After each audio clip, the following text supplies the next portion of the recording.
So we're currently cutting the, well, Tom is cutting the ridges for the barn, which are obviously, it's nearly 20 metres long, the barn, so we need 4 ridges. They're all about 4.8. Tom's done this lovely joint, which is a cut out on the end of each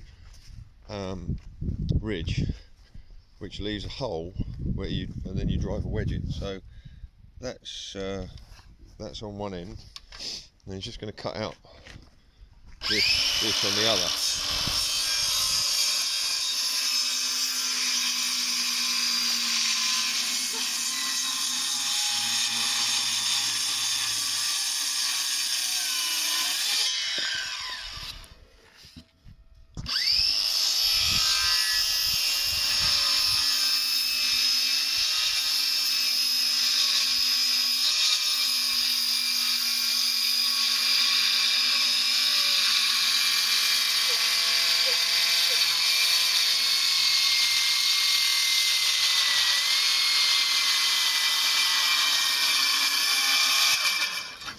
So basically that hole, the centre line between there and there is the middle of that, right? Mm-hmm. So the two faces, when they come together, are the same length. Well, they're held apart by the, yeah, okay. Takes a bit getting your head around, doesn't it?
Why are you holding the front of the jigsaw up?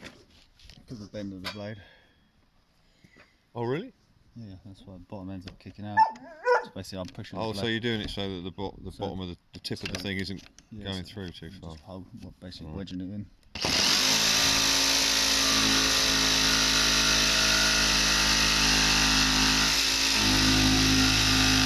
Just put more pressure on the bottom of the blade so it don't wobble off. Alright, that's a neat trick.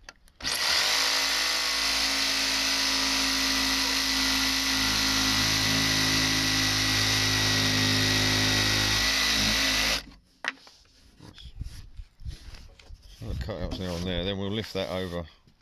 That's done now, right? Yeah. So we'll lift that over to that one. It should fit in there and leave the square in the middle for the wedges.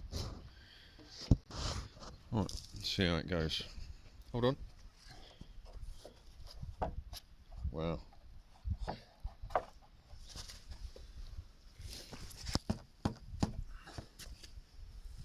Really important is the top, that the top meets which it's going to.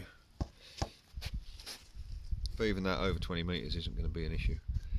So now we cut 2 wedges, one comes in from one side and one comes in from the other, and they force those 2 sides into, forces this one into there and that one into there. And then fixing through the top, fixing through the bottom, bit of glue, job done. But they're all, there's 4 ridges, so you've got 3 of these joints, and they'll go up one at a time. We're obviously not going to lift the whole thing up in one go, so that's a great job done.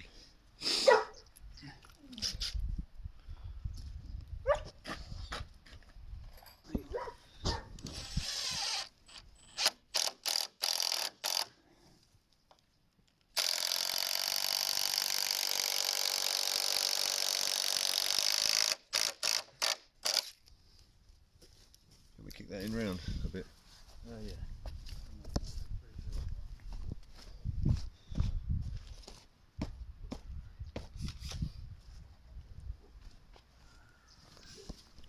pre-drilling it because there's a knot there. Yeah.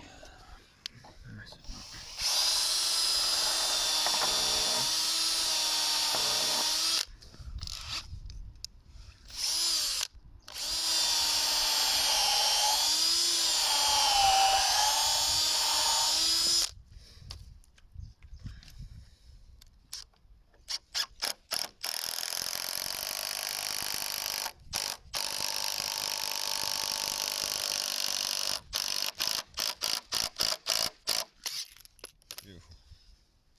Do. So I think this one up here's got the wedges already in it. Temporary.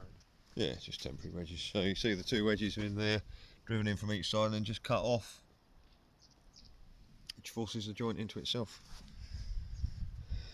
Very cool. They're all numbered and the arrows to the top, so when we come to put them up we'll know which goes where. I'll start this end up there. That way the next one sits on top of it rather than having to push it up underneath, eh? Yeah. Thank you kindly.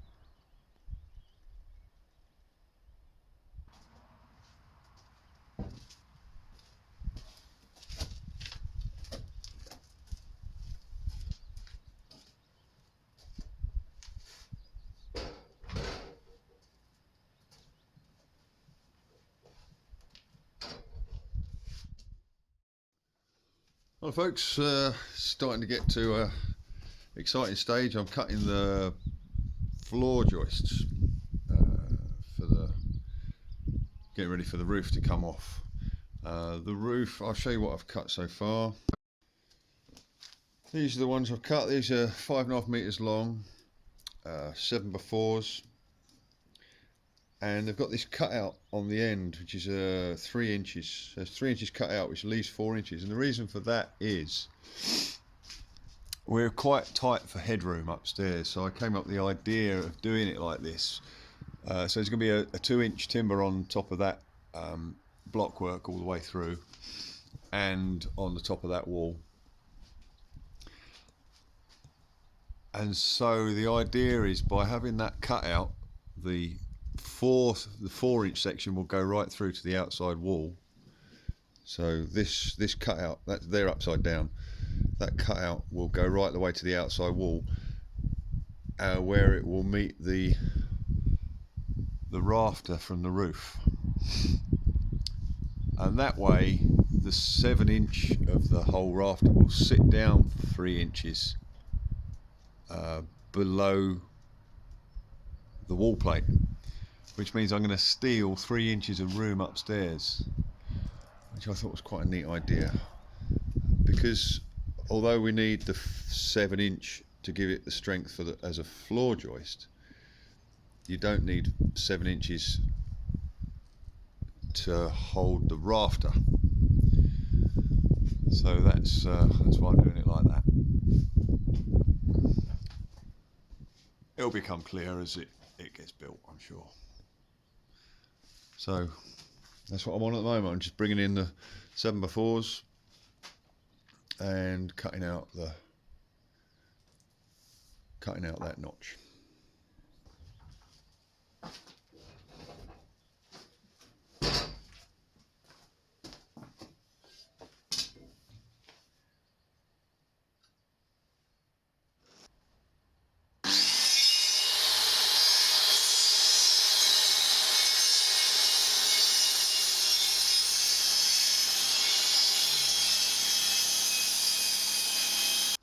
I've just got to find the centre of this beam now, so I can line all the centre lines up when they go in place.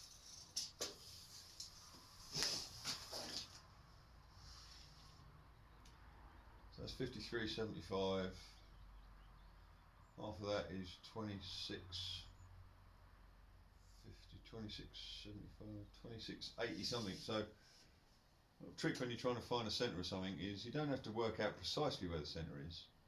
Just go, say, you know, it's somewhere around 2680. So just mark 2680, which is there. And then mark 2680 the other way. You end up with two lines. And the halfway point between those two lines is halfway. So those two lines are about 14 millimetres apart, I guess. So we'll go in the middle of that. Got your centre.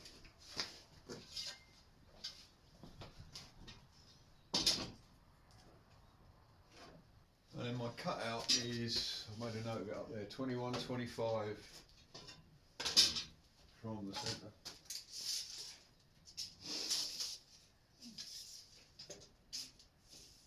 2125.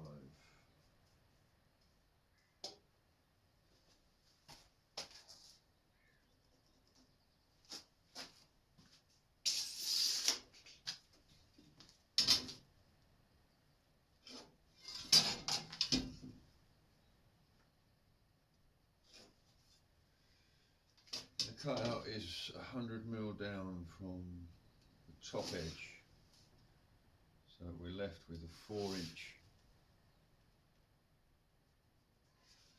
section that goes through to meet the rafter.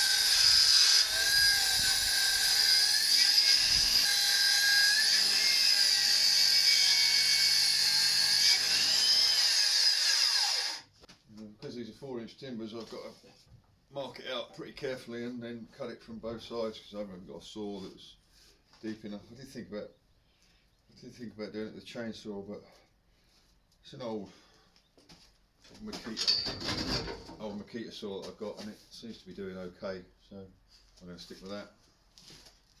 Probably a bit more accurate than me with a chainsaw.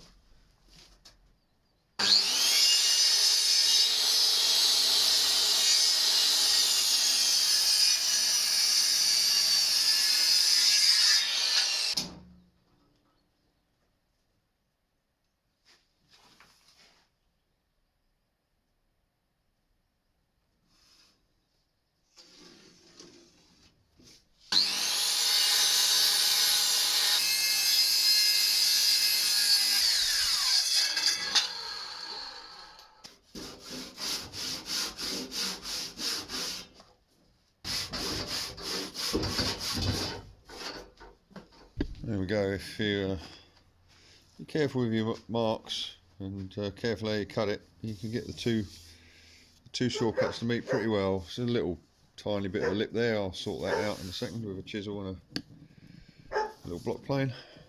But so that's the cutout. So those two cutouts being 21-25 from the centre line means they're 42-50 between shoulders, and that should give me about an inch clearance between the two walls. What I didn't mention is once that rafter sits out and the shoulder sits down below the blockwork, that the studwork wall that's being built underneath will go up underneath the 7-inch section. So the weight of the roof is going to be carried both by the studwork internally and the stonework walls outside. So, you know, it should be pretty strong. So now it's just repeat,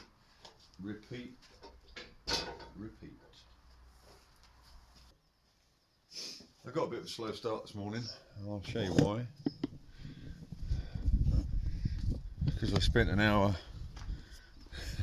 sitting in the other caravan there with a set of binoculars, watching the last of our black-faced sheep give birth to their twins. So the meadow is looking as full as it ever has since we've been here. We've currently got what we got? We've got 9 yows out there and 12 lambs. There's one more lamb to come, and that's from this. Can't see, the sun's so bright, but the black sheep near the telegraph pole. That one there. Hebridean cross black-faced sheep, that is. So yeah, it's been a lovely few days watching the flock grow. There were 5 born yesterday, 1 overnight, and another 2 this morning.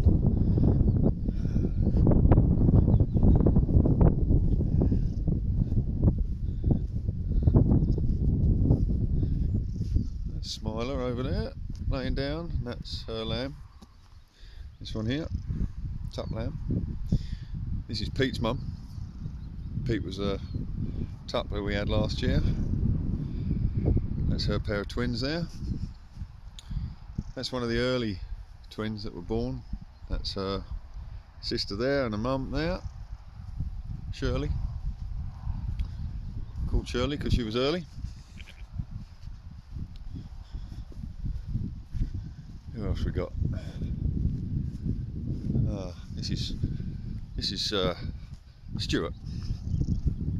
I know Stuart isn't the girl's name, but she's already had a lamb last year when she was very young, in her first year, which is when they're called hog. So I refer to her as the hog, so now she's known as Stuart. You rugby fans will know what that's about. She's had a pair of twins, one boy, one girl. They're a day old.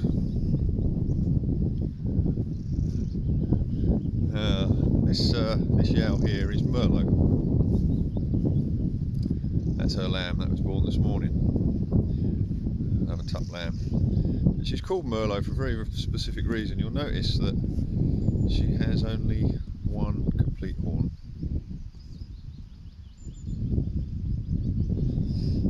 And that's because last year when she had her lamb, she had her lamb right down in that corner over there. I'll stop putting my finger in front of the lens. And it was a difficult birth. I had to help her out. And then, you know, it was my first year of doing anything like this, and she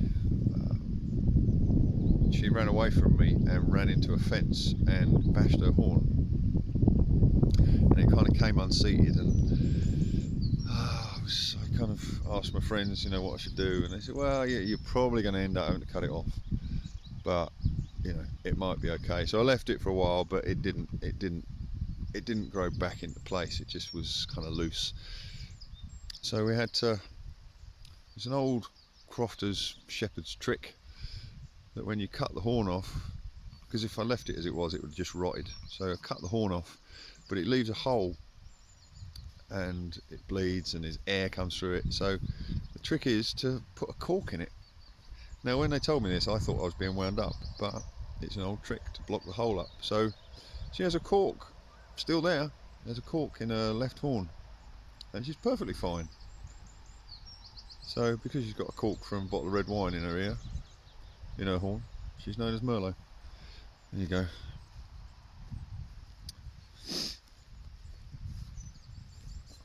That's the other Hebridean cross. She went over to my friend Rory's at tupping time to be tupped by a Texel tup. So the lamb there, which was born yesterday morning, is Hebridean cross blackface. No, she's a Hebridean cross Cheviot cross Texel.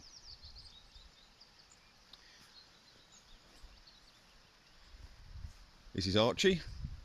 Archie's very protective. See her stamping her feet already. That's her baby that was born night before yesterday. evening, not yesterday, but the evening of the day before.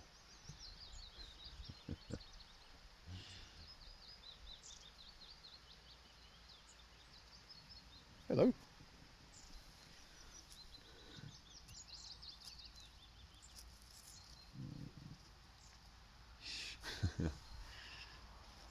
And here's the latest additions. These were born. One of these was born at 8 o'clock this morning, and one was born at 9:15. And I watched the whole thing from afar with a pair of binoculars. This is High Horn. I bet you can't figure out why she's called High Horn. So, twin tup lambs. She's doing a little bit of a stamp. She's not too keen on me being too close. They're very new lambs. A couple of hours old. So that was my distraction for the morning. Oh, I've only just made a start, and it's I don't know what time it is now. 10:30, 11. A beautiful day. Cold, mind. Everything's starting to green up. Spring has finally sprung. It's just lovely sunshine through green leaves again for the first time in a long time. There's a little bit of snow up on the hills this morning though.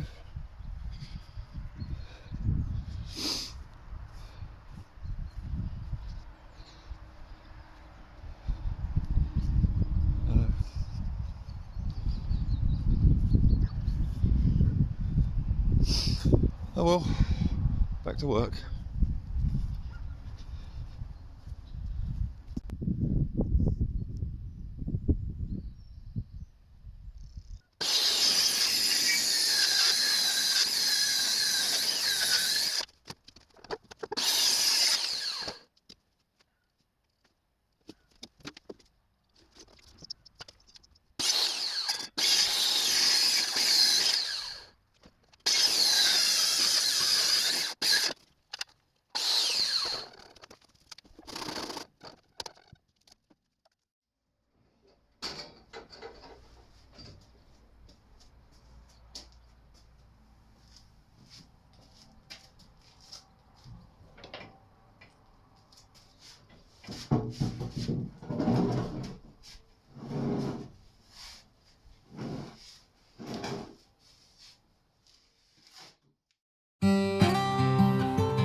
Mattress on that.